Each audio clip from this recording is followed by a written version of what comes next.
Texas A&M pulled off a massive upset over Notre Dame this past weekend, but are they for real?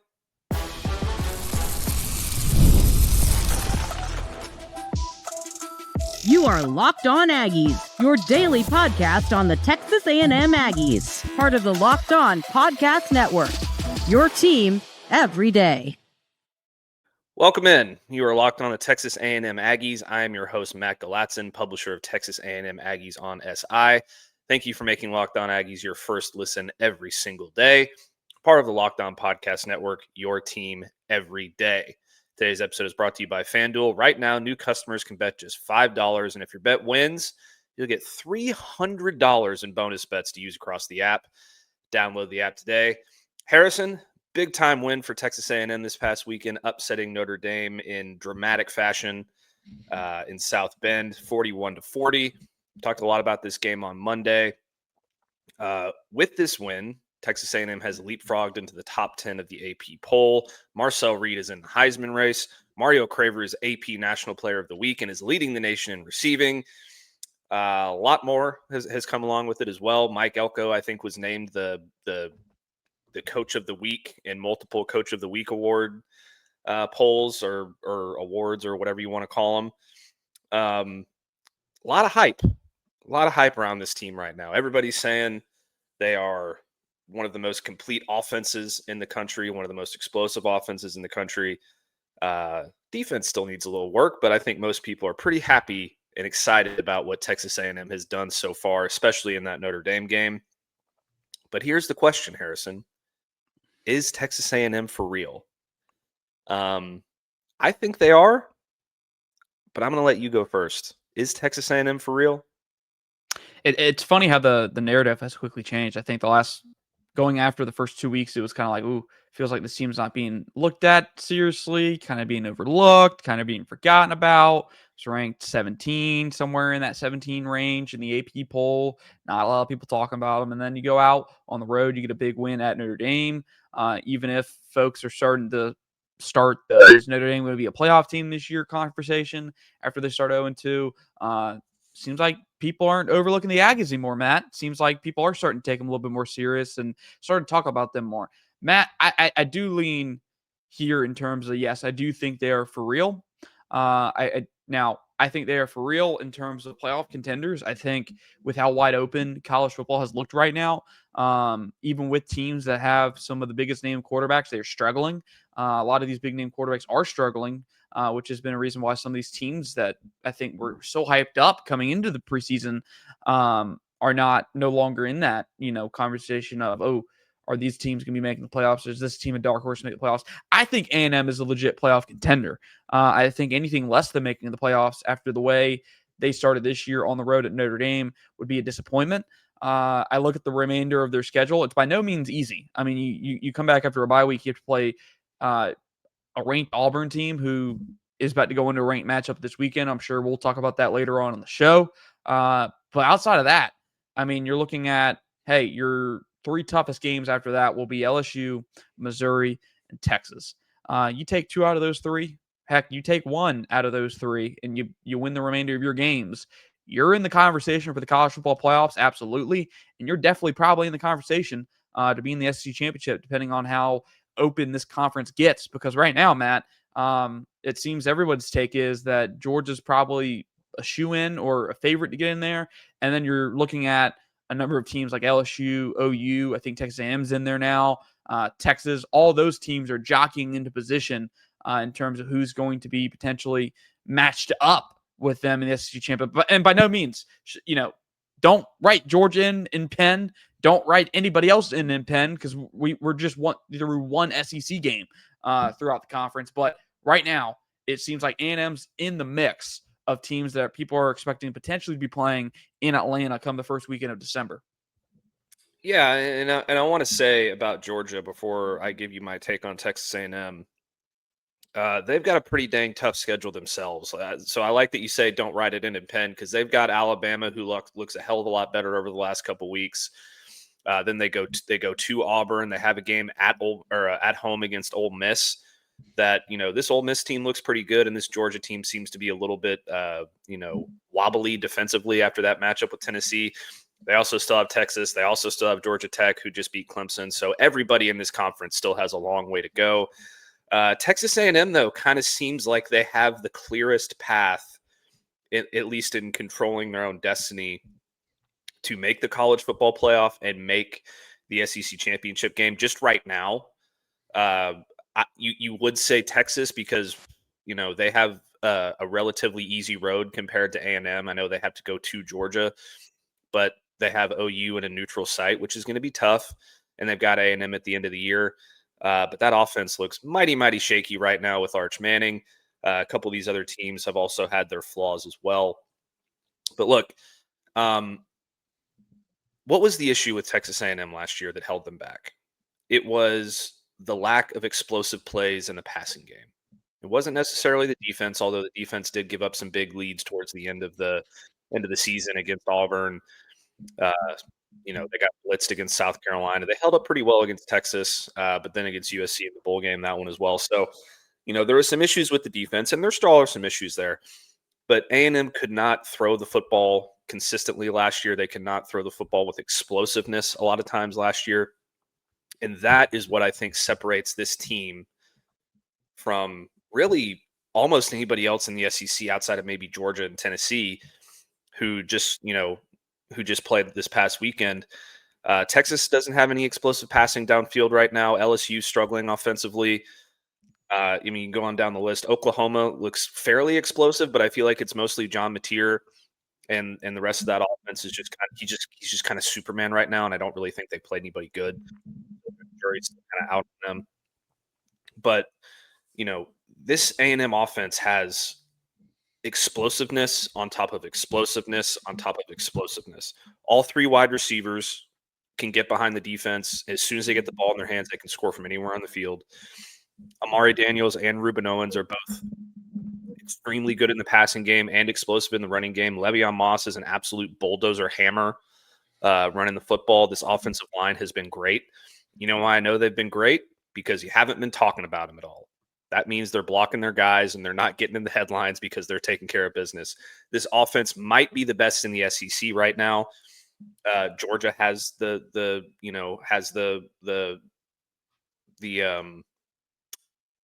resume, I guess, so far this season to say that they're in that conversation. Tennessee does as well. But I like A&M's construction on offense and the way that Colin Klein is calling plays a lot better than some of these other teams. I mean, I don't know, and maybe you can speak to this a little bit. I don't know why Georgia fans hate Mike Bobo so much. I think he's awesome. It's kind of like Texas with Greg Davis back in the day, or some of these other or Texas right now with Steve Sarkisian. Everybody thinks he sucks at calling plays, when in reality, a lot of it is execution that holds these things back. But this is the best offense that I've seen Texas A&M have since Johnny Manziel was in College Station, and that to me is why I think Texas A&M is real. Obviously, they still have to shake the stigma of 8-4 Aggies collapsing down the stretch, but there's a stat that I saw yesterday that we'll probably get into at some point on this show, comparing Mike Elko and Jimbo Fisher. It took Jimbo Fisher 4 full seasons, almost 4 full seasons. I think he got it in his 4th season to get 3 wins against top 10 teams.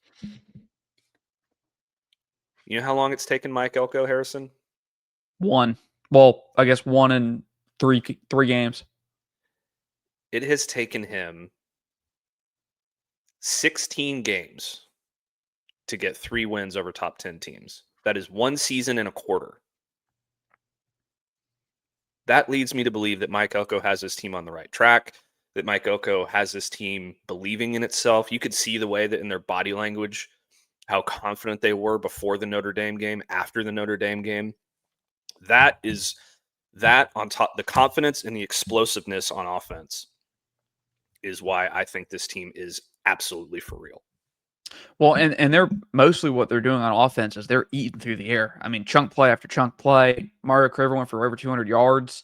They really haven't even got the ground game going yet. Like what we saw was capable last year, they haven't gotten to that yet, and they haven't needed it. Obviously, on Saturday, you needed to hit chunk plays through the air because that was going to be a game of who can have the ball last, and who can hit that explosive play. And they showed they could do it. They went tit for tat with Notre Dame on the road. But Matt, I think once you get later into this schedule is when I think this offense is going to get even more dangerous, because right now they're winning shootouts. They won a shootout in Notre Dame. But as you get later into the schedule, they talk about the physicality of the SEC and how hard it is to play through the season and stay healthy.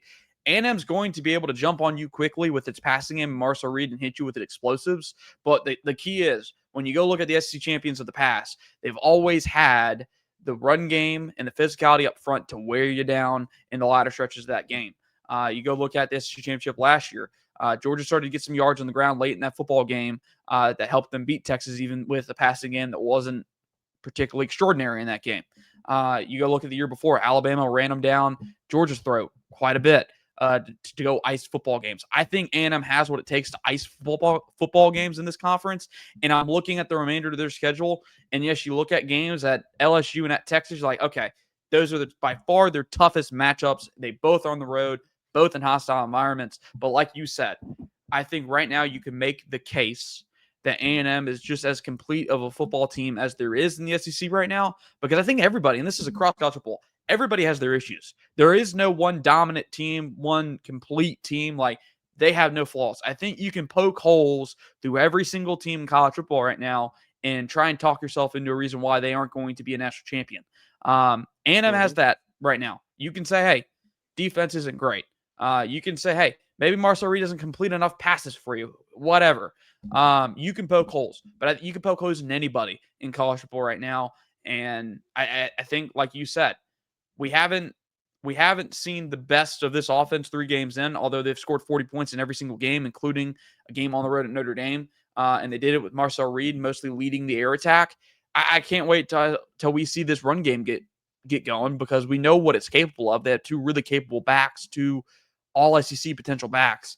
And I think that bodes well for them down the stretch, because when you get into October, when you get into November, when you go into these hostile environments, you're going to have a run game to kind of silence the crowd and kind of take the air out of that football. Yeah, absolutely. And you talk about being able to poke holes in any team in the country. I think that the one team that might be hard to poke holes in is like Oregon. But outside of that, Ohio State had its issues with Ohio. They had their issues with Texas. LSU has had their issues offensively. I mean, go on and on down the list. This is the most wide open year for college football that I can remember in a long time. And I thought last year was wide open. This year is definitely wide open, even more so. So A&M absolutely they control their own destiny. They have absolutely everything in front of them. If they can just take care of business, they're going to be in good shape. I think that the one game on the schedule that scares me the most if I'm Texas A&M isn't Texas. It's LSU, because that defense has taken a complete 180 from what they were last year. Harold Perkins is an absolute demon. That secondary is real. So that's going to be a hell of a game down there in Baton Rouge. But hey, if you lose that game, you still got plenty of opportunities in front of you.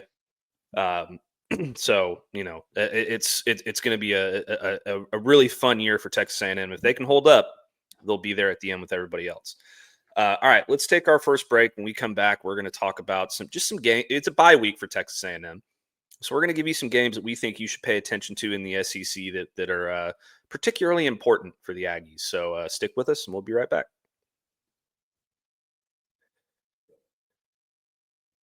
Today's episode is brought to you by DoorDash. It's almost the weekend, and it's time to look back and crown this week's MVP on Who Delivered, powered by DoorDash.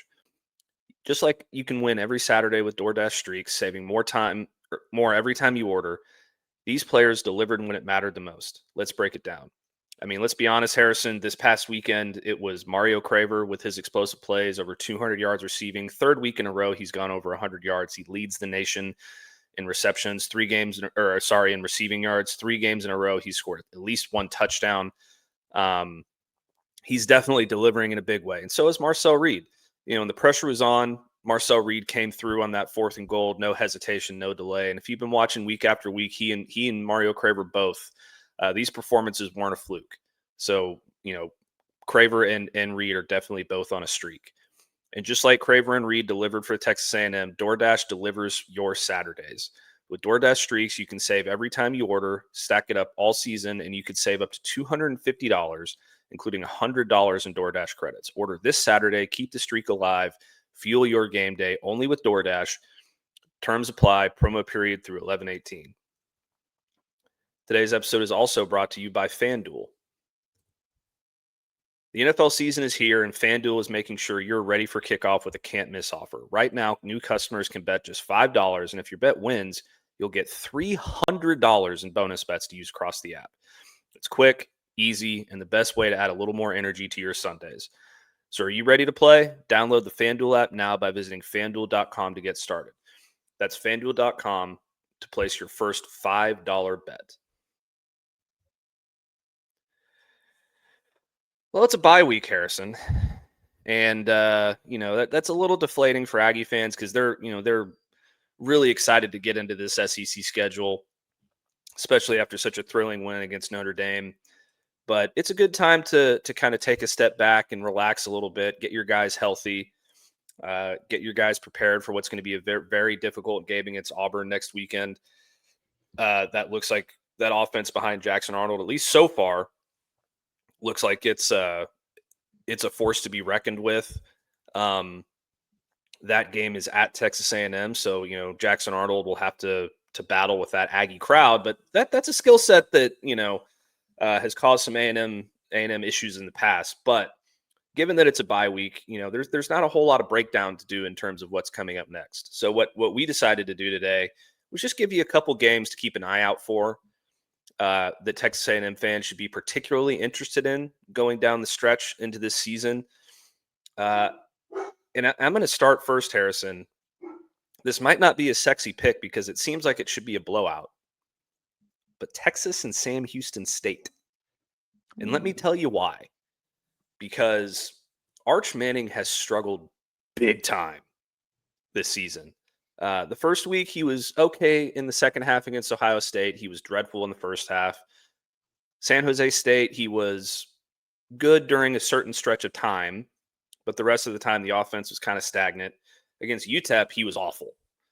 10 straight incompletions, barely over 100 yards passing against a UTEP defense that was prone to give up the big play. Doesn't look like he has any connection with his wide receivers.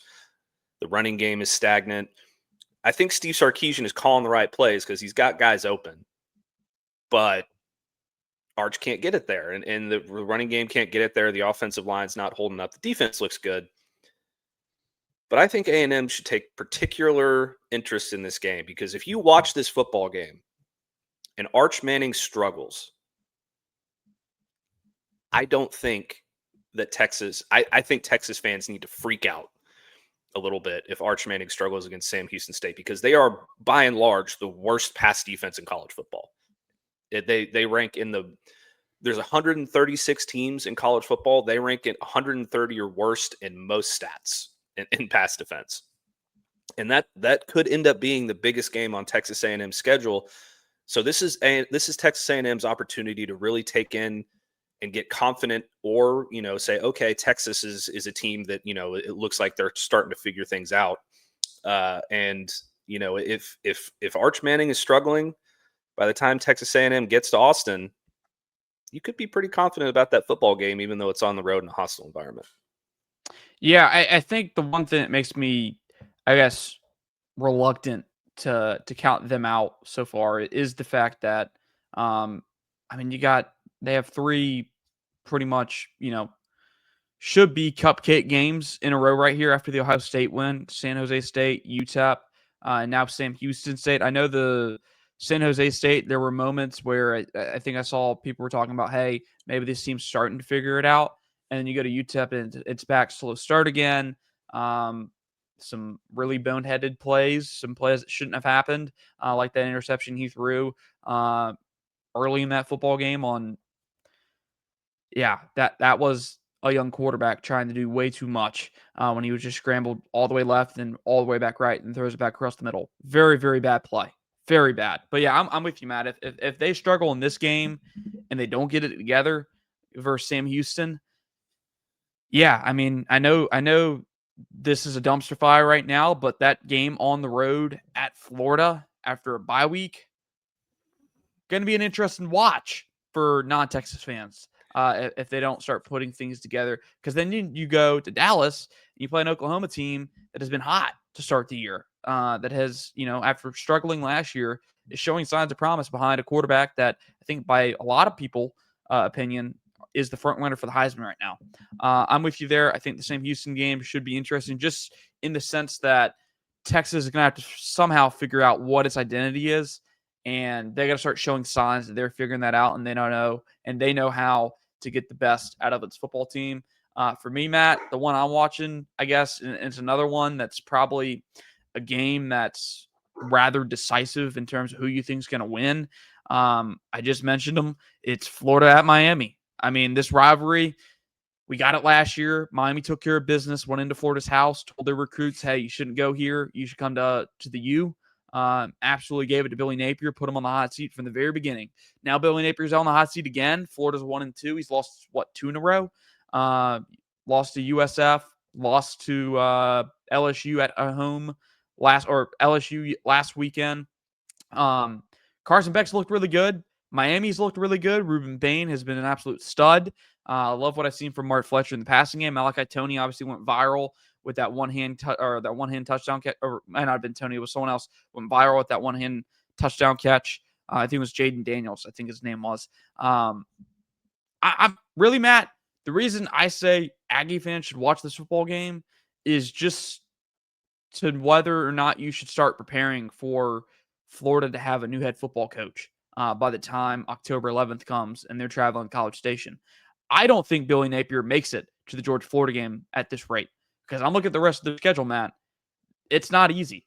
It doesn't get any easier for them. They go on the road to Miami. They go play Texas at home. Then they go to Texas A&M.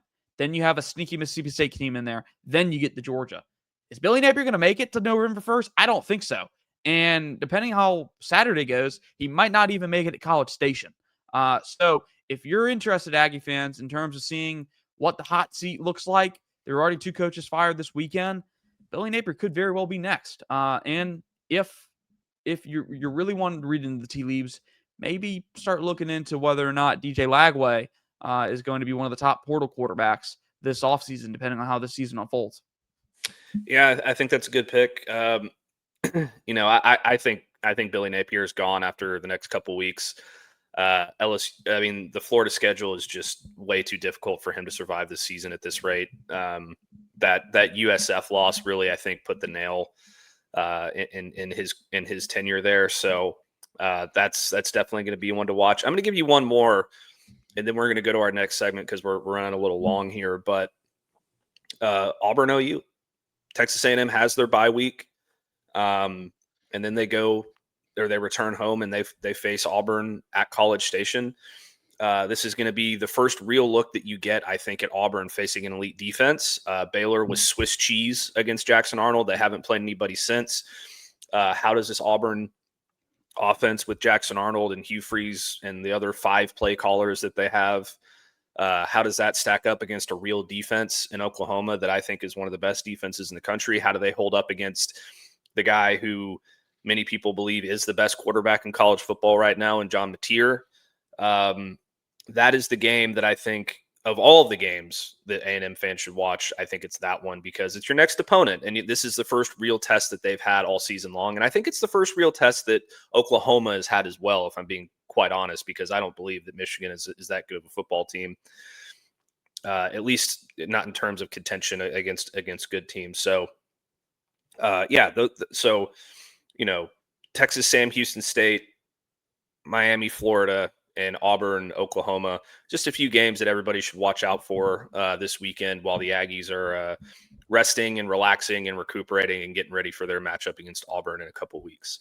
All right, Harrison, let's go to our next break real quick. When we come back, we're going to make our picks of the week. I think we were much better last weekend than we typically are, at least typically have been. So we're going to go through our picks this week, and then we'll close out the show. So stick with us, and we'll be right back.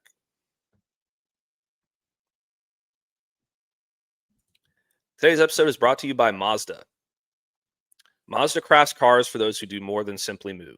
Mazda delivers confidence with every ride with more IIHS Top Safety Pick Plus awards than anyone else as of August 2025. From footwork to breathwork, athletes sweat all the details. Mazda brings this same intention to how we craft every model. Like our players, we sweat every detail because when you make every move count, impossible becomes irrelevant. Mazda, move and be moved. All right. So I was 3-2 this past weekend, Harrison. I don't have the picks in front of me from last week because I am on the road currently, and I left my notebook sitting at home like a dummy because I always forget stuff when I go on road trips. But both of us did pretty well last weekend. I know I missed the Clemson game against Georgia Tech. I did hit on Georgia, Tennessee. Do you remember the other ones we picked off the top of your head? I do I not. think Ole Miss and Arkansas. I missed on Ole Miss and Arkansas I think we had barely. LSU, Florida. I think we picked that one, and I think we both hit. Yeah, we both hit on LSU and Florida. And let me see if I can figure out this other game just real quick. I think it was it was Miami, South Florida. We both lost that one. Wasn't it that one? I think it was that one. Sounds right. Or you got that one. I missed that one. I think is how it went. Anyway, I was 3-2 last week. I believe you were 2-3 last week, or maybe it's reversed. I don't know. Doing math live on air is a terrible idea. So we're just going to come back to that next week when we go through our picks from the weekend. But we're going to go through here in the next 3.5 minutes and give you guys our picks for this weekend. We're going to start with Utah and Texas Tech. Utah is favored by 3.5 against Texas Tech. This game is probably it is the best Big 12 game of the weekend. Number 16 Utah, number 17 Texas A&M. It's in Utah, or Texas Tech. It's in Utah. I'm picking the Utes because that's a long distance travel for Texas Tech, and I just do not believe in Texas Tech until they prove me otherwise. I'm taking Texas Tech in this one. I believe Morton's probably the better quarterback here. Maybe I get proven wrong this weekend. But I don't know. I wonder what my record is when betting head-to-head against Matt on this one. I'm going to take Texas Tech in a close one. Old-fashioned Big 12 game. A lot of points on the board. Maybe give me the over in this game too, Matt. Okay. Next one, Ole Miss and Tulane. Ole Miss is coming off a win over Arkansas. It was a extremely exciting game, one of the best games of the weekend. They did it without their starting quarterback and Austin Simmons. But Trinidad Chambliss looked like a dude. And Tulane is one of the better group of 5 teams in the country. This is going to be a little bit tougher than most people believe, I think. I'm still taking the Rebels. I think this offense is extremely explosive. I'm taking Ole Miss minus 10.5. They let me down last weekend, but I think they're going to make it up to me this weekend. I'm with you. I don't like betting Ole Miss minus 10.5. I'd rather just take them a touchdown, but obviously that's not the line that's given. I'll take them, and if they don't do well, I'll just take it up with Matt. Fair enough. All right, I'm just writing all these down. So, okay, next one, Florida, Miami. Miami is only favored by 7.5. I am, excuse me. I'm hammering Miami on this one. I think they're going to blow out the Gators. They've looked like one of the best teams in the country so far this season. I don't think that's going to change this weekend against a dreadful Florida team. Yeah, usually maybe you'd expect maybe the rivalry would kick up some just whatever's left of Florida, but yeah, I think they're going to get boat raced. Give me Miami. Yeah, it's really hard to have any confidence in Florida right now. Big Ten game, Michigan, Nebraska. I believe that Michigan is favored by 2.5. It's on the road in Lincoln. I wasn't a fan of what Bryce Underwood did at Oklahoma. Granted, this is a different matchup. It's still going to be a tough place to play. We'll see how he holds up.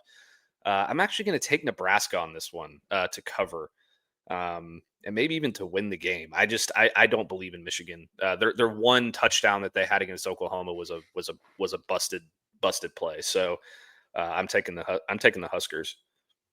I can go back and forth in this game. The road environment makes me lean Nebraska. Michigan's defense makes me lean Michigan a little bit. Bryce Underwood's kind of the unknown here. He just doesn't have the playmakers around him, which is the big problem.